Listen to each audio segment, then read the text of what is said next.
broadcasting live from unknown remote locations and not their parents' basements. It's B2B Tonight with Ryan O'Hara and John Mazza, featuring Gabrielle Blackwell, SDR manager at Gong, and Tom Boston, social sales evangelist at SalesLoft. And now, everybody welcome our host, Ryan O'Hara. Oh boy. Why, hello everybody. It's funny, I feel like I sound like Al Caprinian. If you don't know who Al Caprinian is, a long time ago there was this guy that used to be a weatherman in New Hampshire, and he would literally talk like that when he'd do the weather and stuff. Sorry if my picture's flickering in and out. I don't know if that's actually happening or not, but what's up everybody? We've got Al Caprillion. I remember that guy. Yeah. Good evening. Good evening, everybody. Good evening. He said it just like that. I know, that's how he did it. I didn't even rehearse that. It just kind of happened. So for people that don't know, this is B2B Tonight. This is the show where we try and teach you stuff about sales and all that stuff, and magic things happen. Hopefully you don't fall asleep. Hopefully you're entertained. We've got a pretty good guest roster for today. It's an emotional roller coaster, but with me as always is John Mazza to add color commentary to the whole situation, right, Mazza? Yeah, sometimes. Yeah, nice orange color behind both of us today. You got blue, but you got the fireplace as well. That's right. It's a bit emotional. So this is really exciting. So today we're going to actually talk about a couple different things, but one of the things we thought would be really interesting is to pair up two types of people. We've got a manager and we've got an individual contributor, and we want to kind of dive into some stuff that you can do to improve the manager individual contributor relationship. Sorry if my video's cutting in and out or something. I'm not sure if that's happening for everybody, but if it is, it's okay. We're going to be fine. We'll figure it out. It's going to be great. So before we start though, we're going to be talking with Gabrielle Blackwell from Gong, and we're going to be talking with Tom Boston from SalesLoft. Really excited about this. Mm-hmm. Before we get into that though, Mazza, something happened a couple weeks ago. Do you remember what happened? I certainly do remember what happened. So we made a video. We did, and I don't know how this happened or why it happened, but a couple months ago, I got this idea where I was watching old commercials on YouTube, and I remember the Mentos commercials where like they'd be like, or you know who else had one, was Folgers, like the coffee company, like best part of waking up. It's with Folgers in your cup, like that thing. And I was like, man, I wish companies that were more modern that we were using would do jingles, like make jingles and stuff. And they don't. So I was like, we're going to make a jingle ourselves. So we decided to grab our cameras and film what I would call a 90s SaaS commercial. Do you remember this? Was it magical? It was an amazing day. It was a beautiful day. We had a ton of fun. It was beautiful. So we're gonna let's show you guys what we came up with. This one was actually made for a company that you're probably all very familiar with.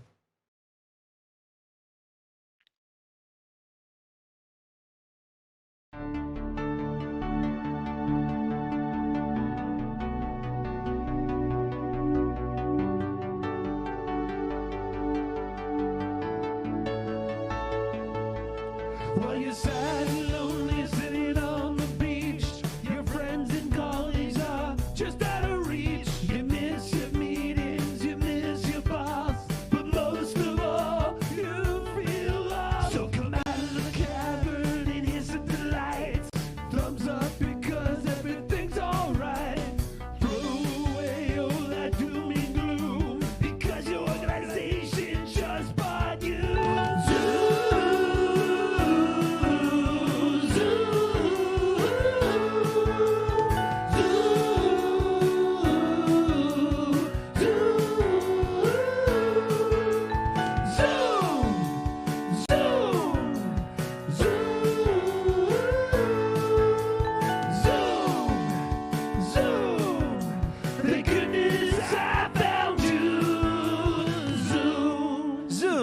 Deliver happiness. Man, I can't tell if I should be ashamed of that or proud of that. I mean, certain parts you probably should be ashamed of, but I mean, overall, the video came out amazing. I mean, I don't know why Zoom isn't using it in their regular advertising. They might. They have the file. They have the capability to. What's cool is we posted it online, and a bunch of our friends from Zoom like tagged each other and stuff. It was kind of cool. But we could make more of these. If you guys would like to see us make more, suggest a company if you want. You can jump in the comments right now on Zoom and say that stuff, and we'll add it to the list of people. I like making the jingles. Mazza likes dancing. You know what's funny? You hurt your back right before we filmed that, I remember. So like running was like super tedious. If you look back at the video and the way that I'm running, that's because I was physically incapable of running any other way. You're like hunched over. Yeah. Let's jump into our guest a little bit. Let's start. So we're gonna open up by saying hi to someone that I did a panel with a couple months ago. I thought she was amazing. She's a SDR manager at Gong. She's been a long time manager for her team. She knows her stuff, and it's Gong. I mean, Gong's crazy. Like the insight and stuff that they know about everything with sales and prospecting. I've learned more going to like one of their talks than I have in anything else in my life. Everyone say hi to Gabrielle Blackwell. What's up, Gabrielle? Hey, how's it going? Good. I'm excited. Hopefully people will appreciate looking at you more than my flickering video, but we'll see what happens. So I don't know. From my end, it looks like it's flickering too. So we'll see what happens. I mean, it's cool. It almost makes it feel like there's like a strobe light effect that's happening, which I think is kind of cool. It's like you're at a 90s rave or something. Oh man. Big focus for today's show. We want to talk to you. By the way, we'll get to Tom Boston in probably 10 minutes. We'll talk with him and add him into the call. But before we get started, we want to talk to Gabrielle originally. So like you as a manager, how big's your team right now that you manage? Yeah, so right now I have 6 people on my team. So you guys have grown like crazy. You probably deal with a lot of this stuff. How do you get people on your team? How do you get good relationships with the people on your team? Like, especially remote too, because you guys are remote now, right? Yeah, no, definitely. I feel like I used to feel way more confident about answering this question, especially in a like in-office, in-person environment. So what I used to know what to do was, all right, we're going to meet up one-on-one. We are going to have that face-to-face connect. We're going to go to like team outings or maybe a team lunch, or if I'm going to go and run out to lunch, or if I'm going to grab a coffee, I'll grab a coffee for folks. And that just kind of starts to establish, all right, I care about you. I want to connect with you. I want to get to know you as a person. I think there's other practices that are available, and it's not dependent upon being in person. But it's like really taking the time to get to know your people, right? So one of the things I had done in the past was like a new hire questionnaire, or if I was a new manager and inheriting a team and I wanted to understand like, hey, why did you take this role? Like what's influenced your interest in sales? Like what have been some of the big role models for you? What are the drivers? Who are the best bosses or coaches or teachers that you've had? So I think there's things like that. Other things that I think are incredibly underrated, right, are recurring one-on-ones. Make them frequent, right? Like maybe you have one-on-one during the week where you're talking more strategy. Maybe you start your one-on-one with just checking in on people. Like, hey, how are you doing? How's it going? So let's dive into that a little bit. You're doing a one-on-one with someone. You don't have to disclose confidential information that they might be saying in these one-on-ones, but like, yeah. What do you do in a one? Like, so like me and Mazza, for example. So I manage Mazza at our company, right? And I talk to him. I feel like our one-on-ones are really just like. They're not great. They're okay.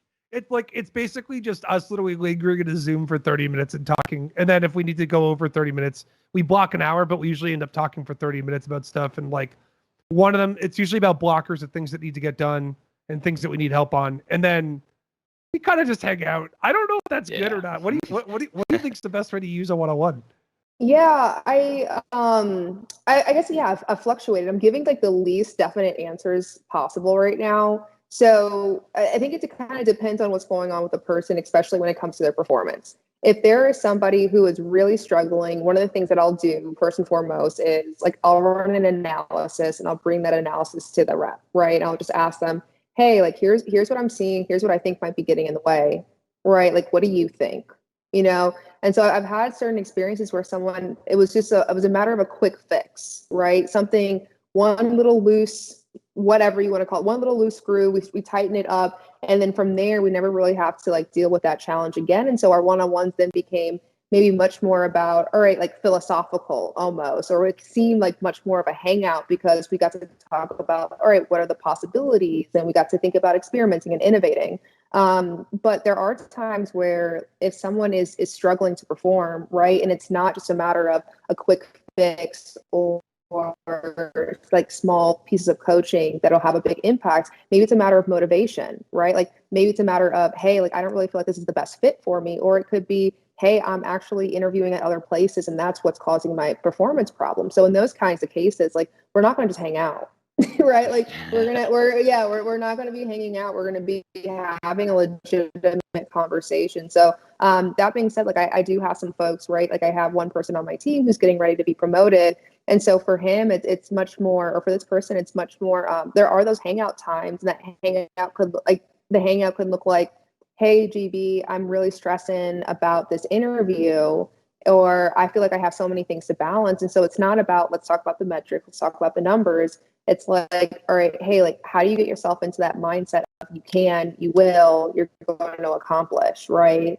And so those might look more like a hangout, more like an encouraging, fun kind of times. And it might be me finding kind of creative ways to make this person laugh, smile, and feel a bit more confident, a bit more loose in the role. So those are the kind of different ways that I've approached one-on-ones, and like why some one-on-ones might be more like, let's be about this business. And other times it might be much more about, hey, like, what's going on? What's the weather? What are you doing this weekend? Like, I heard you and your girl are going to go get a dog. Like, what kind of dog are you going to get, So it kind of just depends on what's going on in the season of the rep.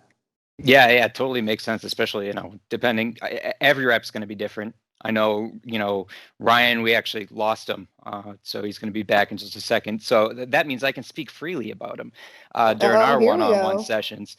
So the reason Ryan said, our one-on-one sessions, it's mostly just, we block off an hour, but like it's supposed to be a half an hour. So half an hour, we usually talk about, he knows what motivates me. He tells me all the things that I'm doing terrible in, for the most part. And then, we kind of just riff-raff about that. We do a lot of creative, like what can we come up with? Like he tells me certain videos to watch, or he suggests certain things to read and stuff like that. And like, we're always just trying to say, well, what do you think of this idea?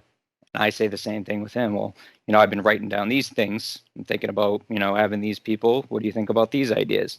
So it's like a lot more of like a creativity back and forth.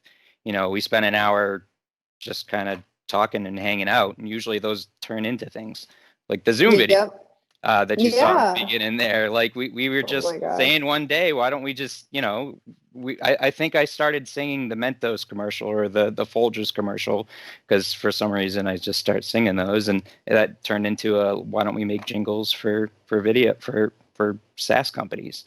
But while we're waiting for Ryan, I know we were gonna talk a little bit more about like motivation and things like that, and we also have Tom Boston here with us from Sales Loft. Recently, speaking of motivation, had a role created for him at Sales Loft. He's now the social sales evangelist over there, because he's doing so incredible with social selling, some of the most amazing videos that are out there. So Tom Boston is also joining us, and Ryan O'Hara is back too. So we got two people to say hi to. How you doing, Tom? Why don't we start with you? Hey, Mazza. Good to see you. Thanks for having me on. And yeah, great to be here. What a show this is. There's all sorts going on. You got people, you got productions, you've got my name on the screen. I mean, I've never seen anything like it. It's brilliant. And great name, coming from the Boston area myself too. Love the last name. Nice. Yeah, I've had that all my life, right? I've often met people and I've said my name's Tom Boston, and they'll say, "Oh, that's a great name." It's a kind of a strange compliment, right? Because I didn't choose it, but I'll take the compliment. Right. Hello, Mr. O'Hara. You're back, and you're in a different room. I've changed. I've been through an emotional journey. So we've got Tom on here now. We got GB. I want to ask you guys something here. How do you guys set goals? Like, let's go from the manager perspective. So you're watching this, you're learning how to do stuff. How do you figure out what those goals are? And then I'm going to ask Tom the same question, because I think we all wake up in the morning and cry in the shower and have no idea what their purpose is. So I kind of want to dig into that a little bit. Let's start with you, Gabrielle. I'm triggered because I remember when I first started in sales, that's exactly the experience that I had where I'd get in the shower, start crying, and then I'd get ready for work and I'd go in. Yeah, there's a lot going on in my world.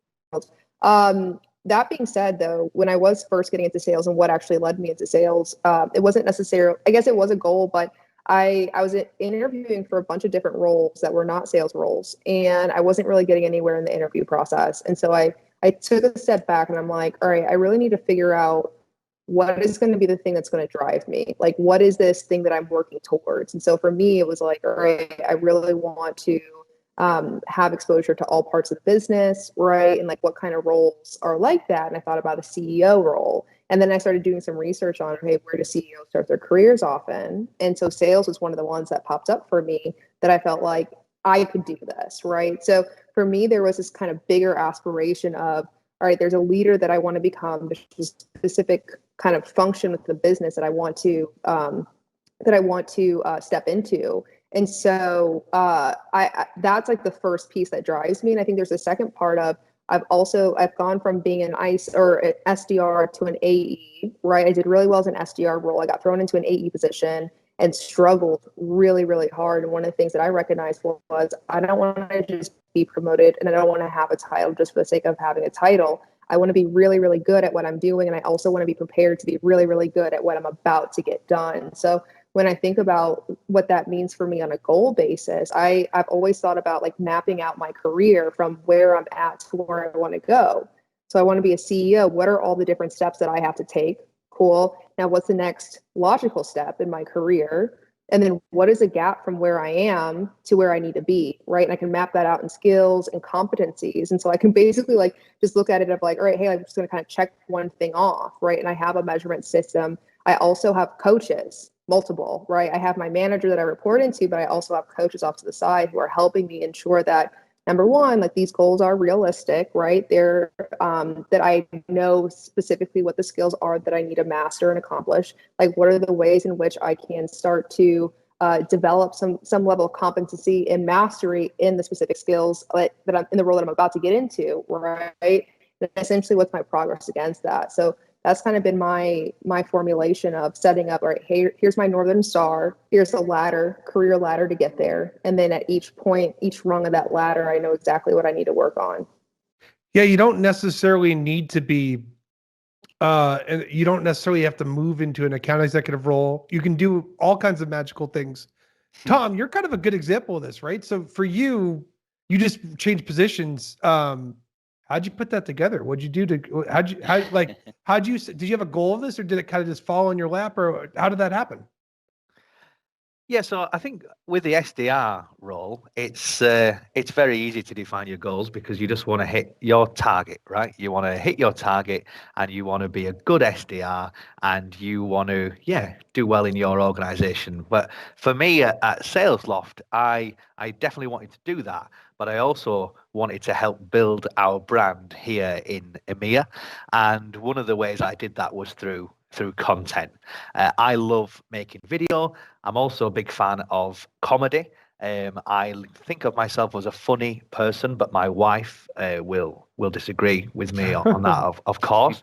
So I thought, like, well, why not try and use my love of like making people smile and humor and creating content to not only help build the brand, but to help me in my role as an SDR to have better conversations with my prospects.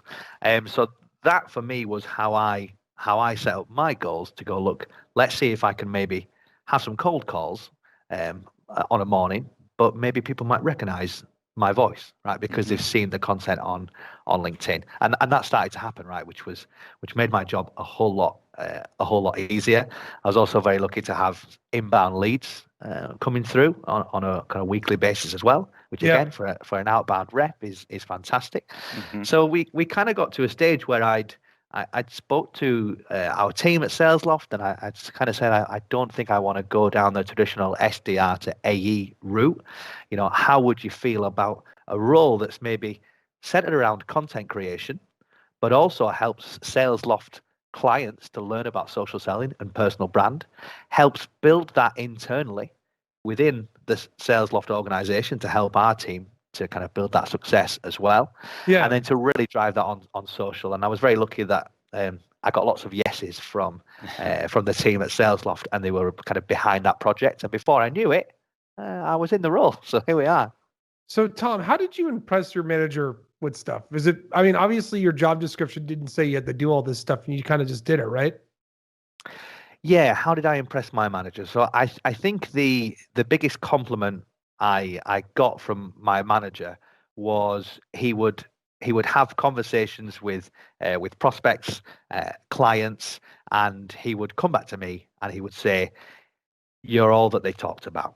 Right. And I think like that kind of like blew my mind, because I'm making these videos on my dining room table here in my in my own little kind of cave, if you like, and they're going out to the world, and I'm not sure of the traction, but I can see that they're getting a lot of reach, and they do get a great response, right? So yeah, it's all well and good me kind of coming up to my manager and saying, "Oh, look, I've had some inbound leads," but I think the biggest compliment and the way to impress your manager is to actually have them come to you and kind of be like, "Look, this is what I've heard from other people about what you're doing." It's always nice when, I don't know if I should say this phrase, when someone else blows your trumpet rather than you blow your own trumpet.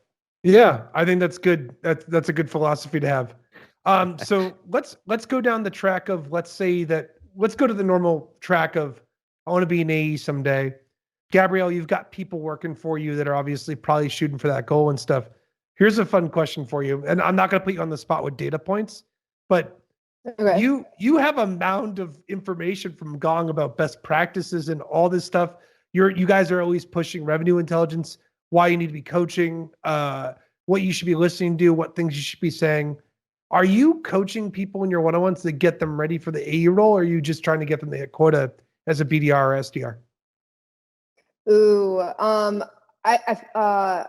honestly, like, I feel like I could definitely do better at getting people prepared for that AE position. That being said, again, like I said, it all depends. Like, if someone's not hitting quota, I'm like, dude, we can't talk about promotion right now, right? Yeah. Right, like that's it. That being said, I think that there are a lot of opportunities within the SDR role for elongating the conversation, having discovery conversations, right? Like working multiple aspects or different angles of the business, like developing business acumen, learning how to demo. These are all things that can help an SDR hit their quota, that will also help them transition into the AE role and do very well in the AE role. So I think one of the things that I can kind of press on here is, like, start doing the things that people would need to know how to do in the AE role, in the SDR role, like from the very, very get-go. How do you manage your book of accounts? How do you identify a really qualified account? How do you work multiple channels as you're prospecting and things like that? Like, what industry news or marketplace news could you be reading, right? So if you can get yourself to the level of like an entry-level AE, right, within your first 6, 7, 8 months as an SDR, like, I know that that's probably going to be a top performing SDR anyway. Mhm. So it kind of is like in my best interest to start implementing some of those things. That being said, there is hey, let's prepare you for the interview, right? And so that Mhm. comes more so when, all right, hey, you're like maybe 1 or 2 months away from promotion. And so, like, let's start identifying what are the kind of exercises that you need to do. Like, what are the role plays that we can run through? And so I become much more of a thought partner to them versus managing in that regard. So making sure they feel confident and comfortable as they're getting into the interview experience. Yeah, that's a great answer, actually. I'm going to ask something to Tom really quick. On your end, Tom. So you're putting content, you're prospecting. One of the things yeah. So here's a question for you, Tom. As you're going through the process and trying to understand how to prospect and be better, you put out a lot of content online. You've got people that are following you. You obviously have to stay focused on your goals, though. What are you doing when you actually interact and prospect those people? How do you take someone that's engaged with your content and prospect them afterward without being too pushy? Yeah, so I think I made that mistake very, very early on of jumping on the engagement, right? So someone's liked my video and their job title is someone who I would prospect, and I would I would email them and I would send them a message on LinkedIn as if they've opened the door, right? And I think that yeah, that's where I fell down. And again, it's a learning curve, right? It's about, and it's kind of sounds a little bit counterproductive to say it, but for me, it's about not selling to the people who are engaging with the content, right? Don't get me wrong. If one of my target accounts is liking every single thing that I post, then that's a different story, right? Maybe Yeah. I'll add them to a cadence, and I'll start to do my my kind of approach, right, and hope that gets me the meeting.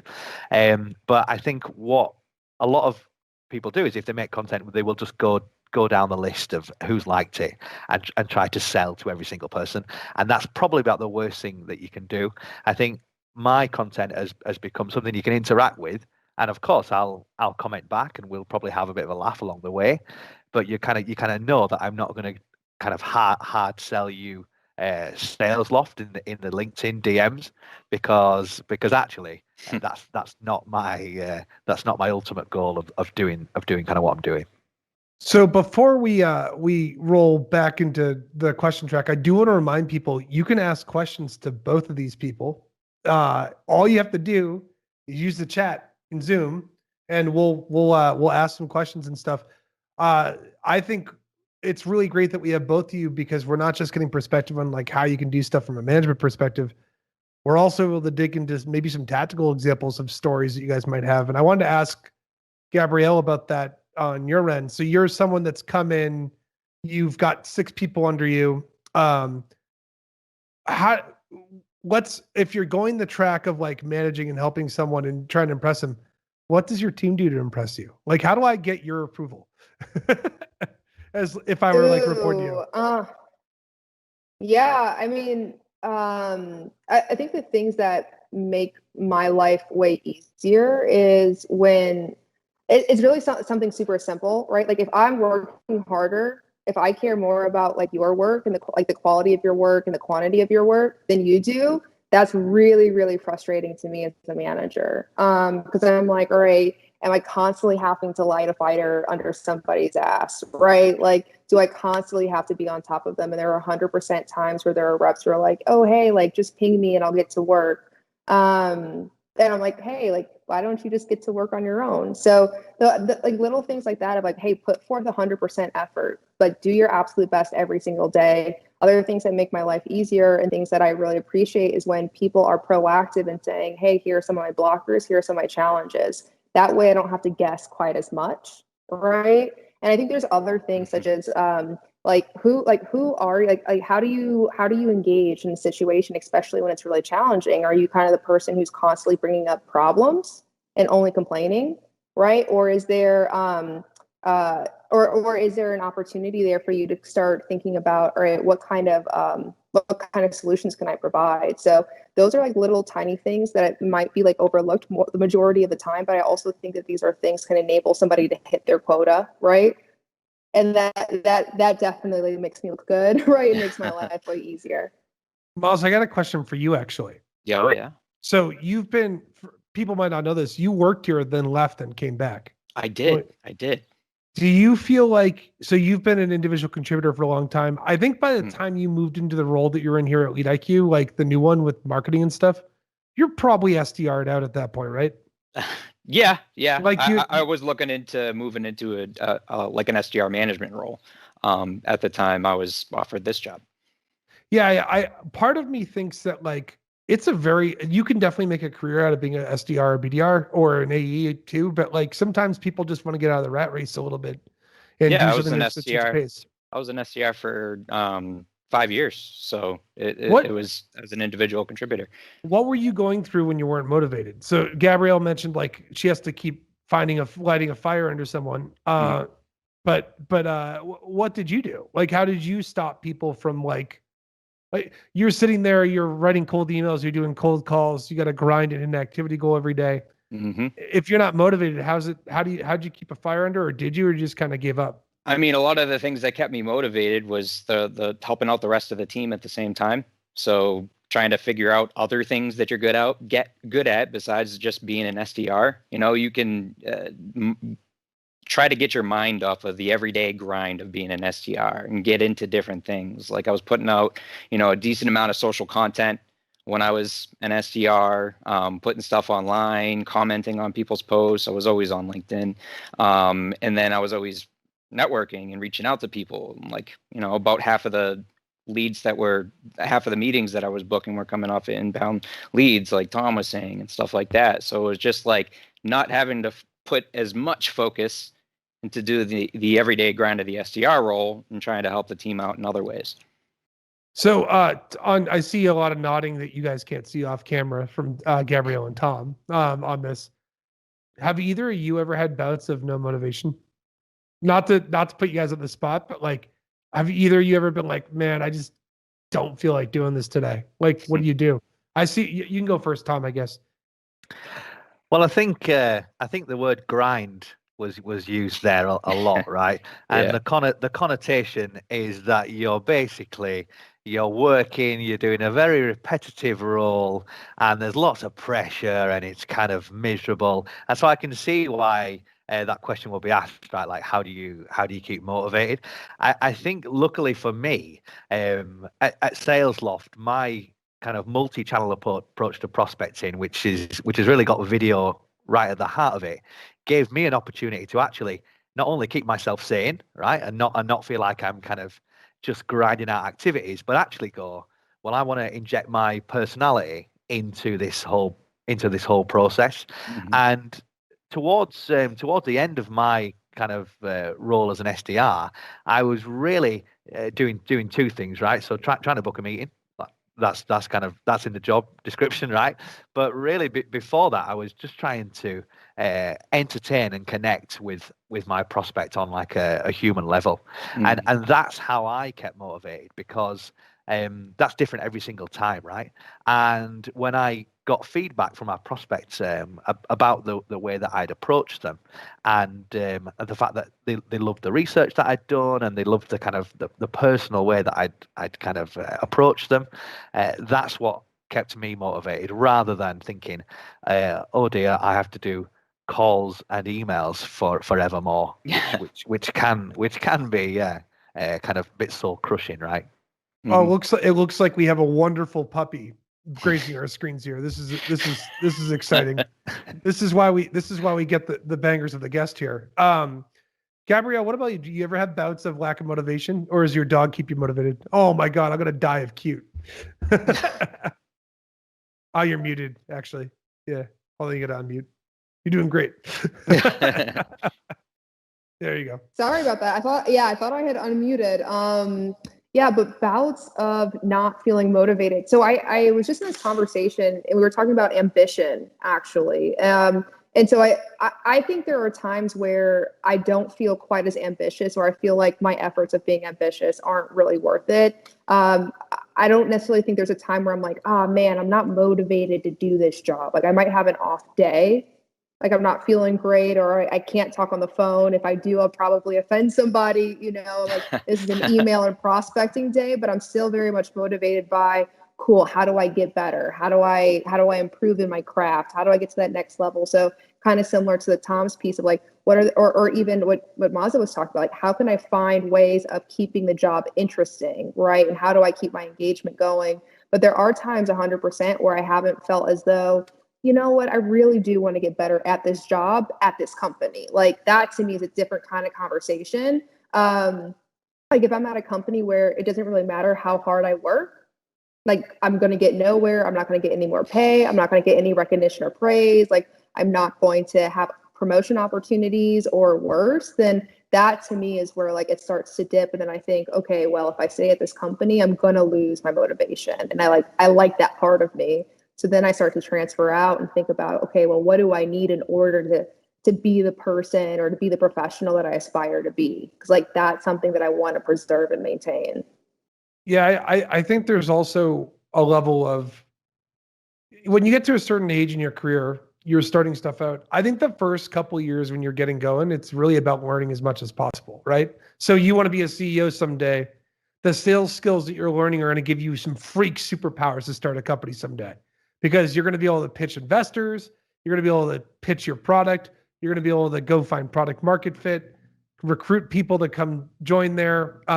That's a really cool story and a really cool track, by the way. I freaking love that. Like, Thank you. I didn't know.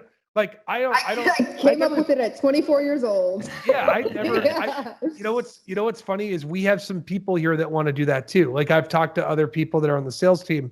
They're literally here to learn and start a company. Like, you're probably going to learn a ton in the next couple years with Gong. And I know that 10 years from now, I'm going to be reading about you and be like, damn it, why didn't I go work for her? But that's like a good approach of it too. I mean, Tom, on your end too, like, you might have some motivation to do this stuff with SalesLoft, but like, maybe there's a future path where there's a whole team of evangelists at SalesLoft that you're running, or maybe you're on your own spinning out and doing consulting and helping people, or like maybe you're the Billy Mays for sales. Like, who knows what's going to happen there, right? Like, there's a lot of options that you guys have, and those things that are motivating you are what will drive you to keep going and dig deeper, right? Yeah, I think so, right?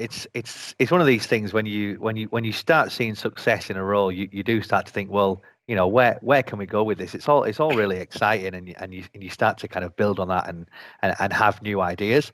And if I think about the kind of the content that I'm putting out now compared to when I started, it's completely different, right? And I guess that's kind of confidence in how it's performed and the feedback that I've gotten as a result. And it's kind of it's kind of evolved and transformed, and I'm able to kind of be much more myself now within the content that I kind of put out, which I probably wouldn't have done right at the beginning, right?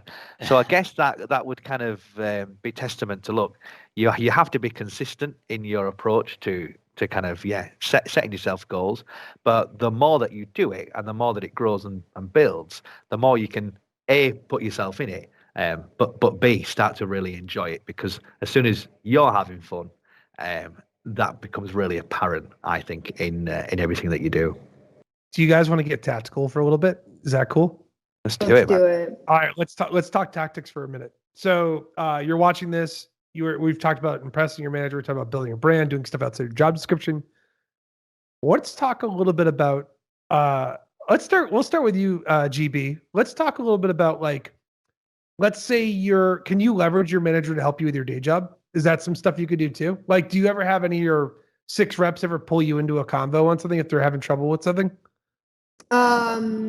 So let's get tactical. One opportunity that can exist, one opportunity that can exist is like when I can shadow my reps, and I can start to understand what are the kind of conversations that they're having, kind of in seat. So if we're in an office, I would call this like side-by-side coaching. I would sit next to them, I would listen to their calls, and I would provide live coaching as we're going. So like, that's one example. Like, in a virtual world, it looks like we'll hop on a Zoom and I'll listen in, and then I'll type things to them within the Zoom. Other opportunities to do this is like what I'll share with folks. I go, listen, you can sit and have a question for 5 minutes, 10 minutes, 30 minutes, etc., or you can just ping me, right? And we quickly get an answer. So I'm like, I'd rather us get into a cycle of moving very quickly. And if that looks like you pinging me and like we workshop an email live, great, wonderful, then you're off and at 'em, right? So those are sometimes like I get into the weeds with my team, because there are times where they need it. We just don't have the time to for me to wait and ask questions and see if they know how to get to the answer. I just here's the answer, and next week, let's see if you can get 50% of the way there by yourself. Do you when you're typing, like, let's say you're doing the ghost typing, be like, psst, yo, do this. What are some examples of stuff? Like, what are things you might type? So like, if I were cold calling Mazza right now and he gave me an objection, are you like typing the answer, or what are you saying? So I'll give you an example. So if the rep typically knows how to answer, then I won't say anything at all, right? But there are times, let's say if somebody asks for pricing, and an SDR isn't super well versed on how to navigate that conversation, that's where I'll start adding in advice, right? So sometimes that's, hey, GB, I don't know how to answer this question. So I'm like, hey, here's some questions you can ask, and I'll go find the information for you, right? So buy some time, and then I'll give you the answer. Then you can ask that question. So it's more so like, all right, there might come times in the conversation where someone's not as comfortable or not as fluid, and that's where I can step in and guide them through. Well, the calls that you're usually coaching too, they're cold calls, right? They're not like it's not a discovery call usually, right?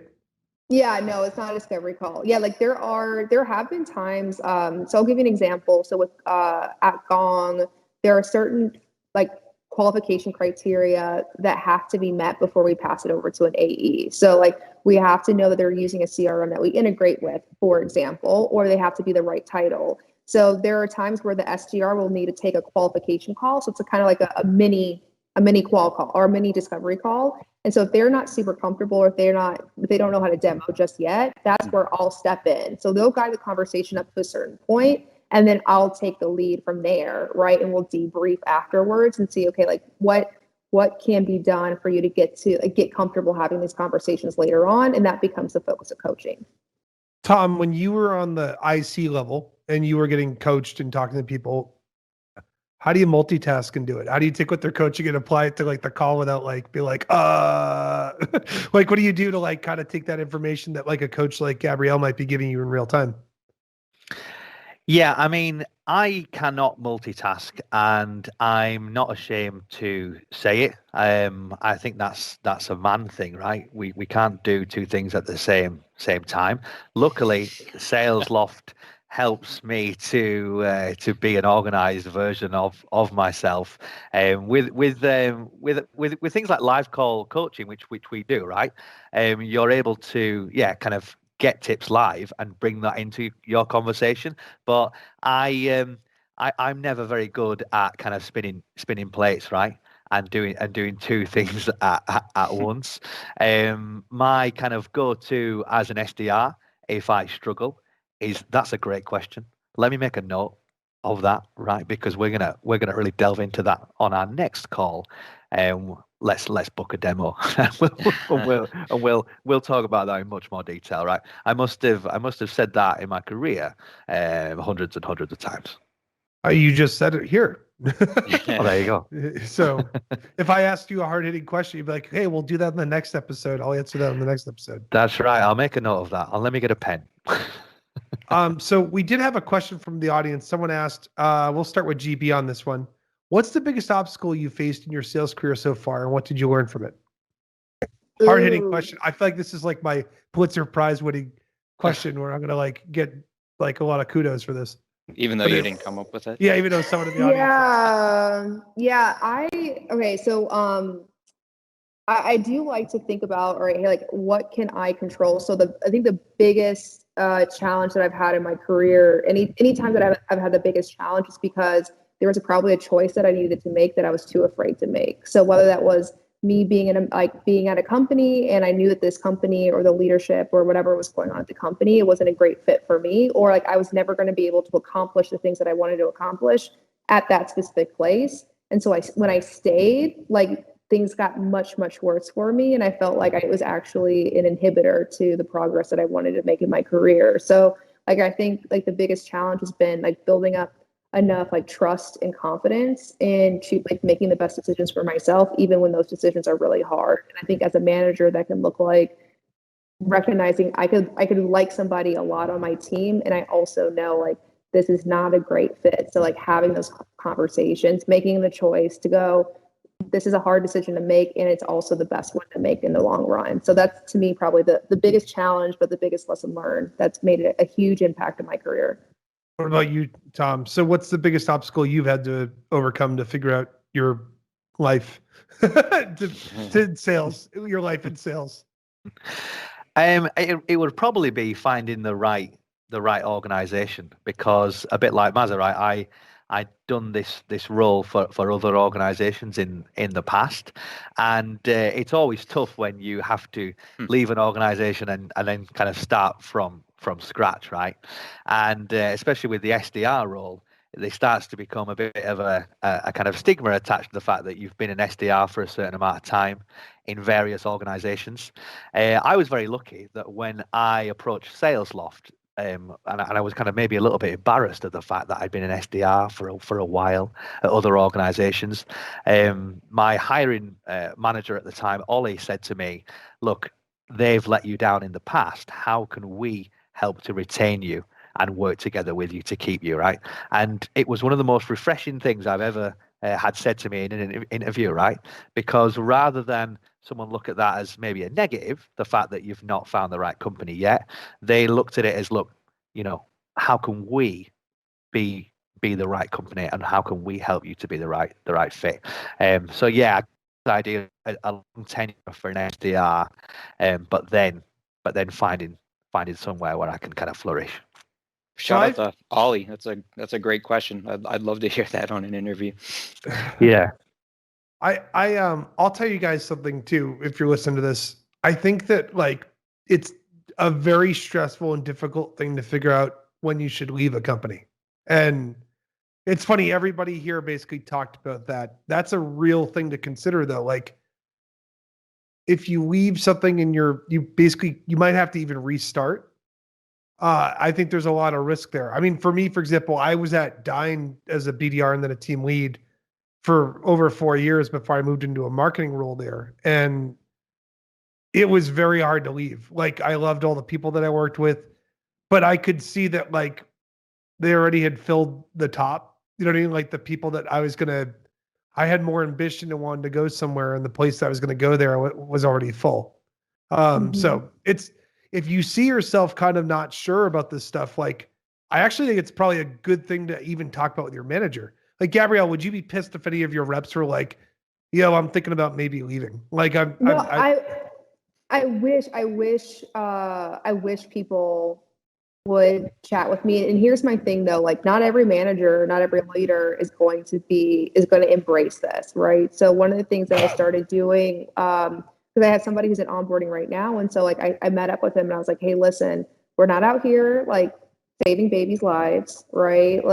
This is not going to be a company that we work at for the rest of our lives. And we also recognize that sometimes it's not a great fit, right? So I really do welcome the opportunity for you to approach me and say, hey, I'm having some questions, I'm having some doubts. We can work through that. And at the end of that, we decide, hey, this is not the best fit. I tell them I'm more than willing to help you. I'm invested in your success, and that investment is not conditional upon us working at this company that we work at today. So whether that means LinkedIn recommendations, being a reference, or helping you with your resume and interview prep, I will 100% offer that. So those are things. Yeah. I remember having to coach somebody on how to write a resignation letter to the company. I was I'm invested in you as a person, not you as an employee at this company. So I wish there was more opportunities, or if it was just much more, if it was normalized for us to have those conversations sooner.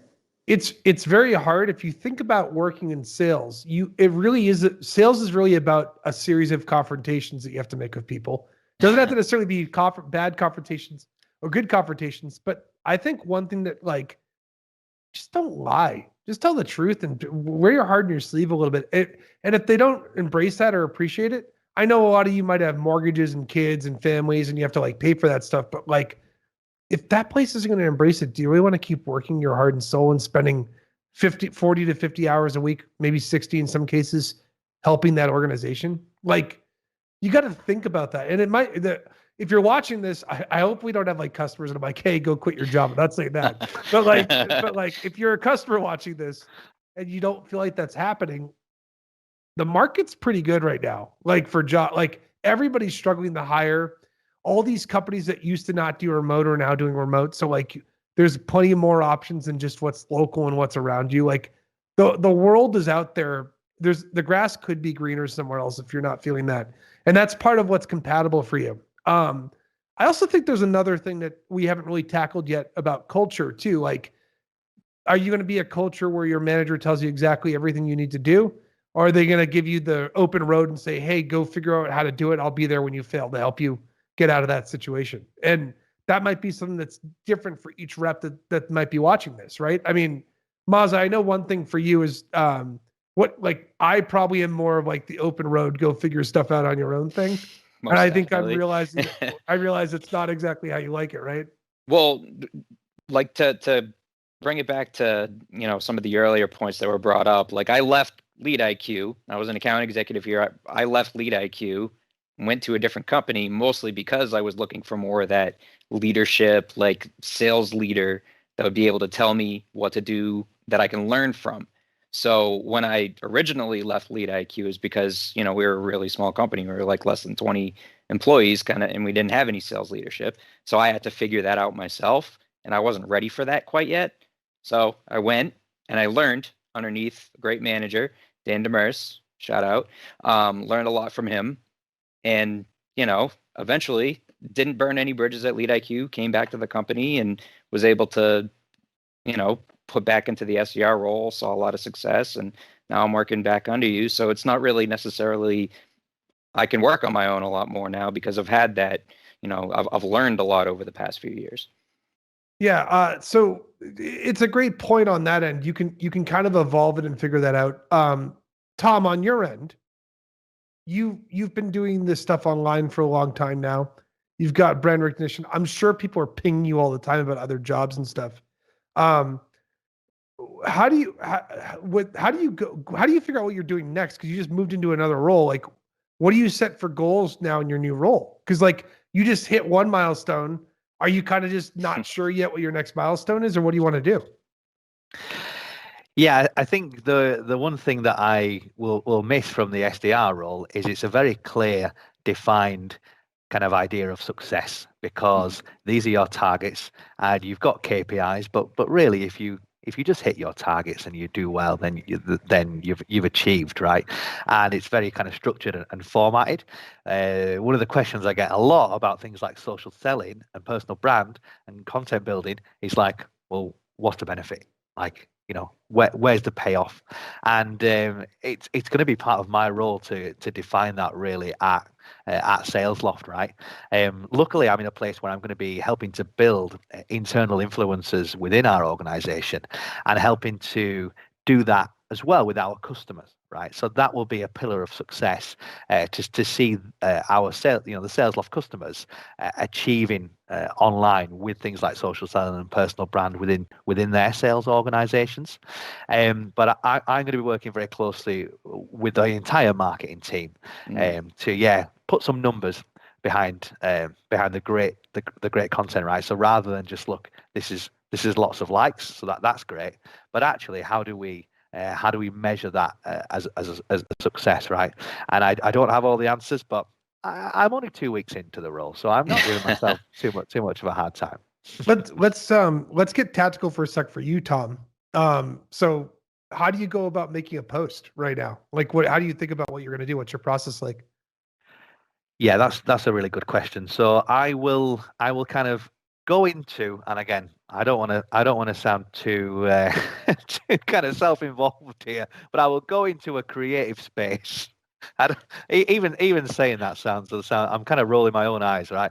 But I'll kind of sit down and I'll think, right, look, what would be an engaging post that I, as a sales rep, would kind of look at and go, oh, 100%, like been there, done that. That resonates with me and that hits home. And secondly, how can I make that kind of entertaining and funny? And I'll just kind of draw on things that happen to me in my career. I tend to just use things that are happening like right now. So I remember getting a one-word email response of the word unsubscribe, and I was like, well, there's my next post, right? I'm going to do a post about the kind of work that you put in, and you get that unsubscribe response. But yeah, I'll just kind of I'll take things that have happened to me, maybe funny customer stories or kind of experiences that I've had. But really, I'm just kind of thinking, look, what would ring true to my network, and I'm starting to get a better understanding of that the more that I do it. That creative space is a real thing, Tom. Don't laugh at that. I do the same thing whenever I'm writing like email copy and stuff that's going out. I put on my headphones. I recently started to get into classical music, so I just crank up classical music and then I just start writing whatever comes up in my head. Okay, I feel a lot better now. It's good to have the confirmation that I'm not the only one. You know what I've been doing? I've been like, when I have to do stuff, I can't listen to music anymore with lyrics because I'll like write that accidentally or something. So I've been like, I'll just put on like a synthwave list off of like Spotify, and like I go into a room with just colored light bulbs on, and I'm like, man, I'm in like Tron or something while I'm writing this. and it makes me feel really cool. I'm not. I turn the lights off. I'm in a darker room. Yep. Gabrielle, are you doing anything to push your reps to be more active on social? Like I know Gong's got a great social presence with a ton of people, like Sarah Brazier's great. Yeah. Chris Orlov's great. Like there's lots of great people that follow Gong. Are you kind of being like, hey guys, you should post a little bit more? or do they No. post? Do they post? Yeah, yeah. So I mean, we have the content team will send out like, hey, here's some posts or here's some marketing content that you can start posting on LinkedIn. In the past, like a few years ago, I had encouraged my reps to post on social. One of the challenges, I guess, like I had a little bit of a change of heart. I'm like, listen, if you're just posting for the sake of posting, it's annoying and you're probably not going to get engagement anyway. So like if somebody really wants to, like there's one rep in particular that I'm thinking of, and she's not even on my team. But one of the things that she wants to do is to start post, like that's an initiative that she has. And so if somebody is like, all right, I want to do this, and they have a really clear reason as to why, and they kind of have a plan about it, and they want perspective, I will 100% share, right? And so at that point in time, I'm encouraging more than anything else. But I think about it like this, like if you want to do your own personal brand, right? Like it has to be for you in order for it to actually like maintain and sustain, right? So it's not going to be like, oh, my manager told me to do this and that's the reason why I'm doing it. Yeah. I think it has to be a personal decision. It has to be that person finding their own voice. I love what Tom said about, all right, hey, the creative space, 100%. I close my door. I put on music. I like kind of close the shades. I burn incense. I have a full on service basically to get into the zone. Mazza drops acid. Yeah. yeah. So that's the first part, and then there's that second part of it's exactly what I do. I think about, okay, like I'm gonna write, and I'm gonna write for myself first, right? And I think there's the next piece of like, right now, how do I make this accessible to other people? So yeah, I'm like, if people are doing that, I'm more than happy to support them through that journey. But if they're like, yeah, I don't want to do that, I'm like, okay, that's fine. Like, get your number. I don't care. I'll give you, I like that your marketing team does that with stuff. One of the things I would do if I'm advice for Gong reps, if you're watching this, I would take some of the cool stats and stuff that you guys put in your content. Cause I'm on your newsletter. I get all your content and look at stuff. I do the same thing with SalesLoft too. I would grab stats out of that stuff and make posts around the stats. Cause you guys have both of your teams have really cool stuff. I like SalesLoft has some really cool data on email stuff. Gong's got great data on calling. You both have really great data on everything. But like you could wrap a post around a data point and then tell a story that's specific because they're practicing to the same audience they're selling to. Some of the people watching this might be going after like network or IT people or something. And like those people, you have to tell different stories about that you came up with on calls that have nothing to do with sales. Don't go posting and ripping off about sales if like you're not selling to reps. You know what I mean? Find something that's relevant. So we are kind of getting to that wrap up time. It's an emotional journey here. Do you guys want to plug anything? Anyone got anything plugging or any cool stuff going on? We'll start with Tom because I let Gabrielle talk last. We'll close out with you. You're the powerhouse on this. What do you think, Tom? You got anything to plug? Well, I'll tell you what, it would be worth mentioning, right? Because we've talked a lot about finding the right company and kind of knowing when to leave your organization.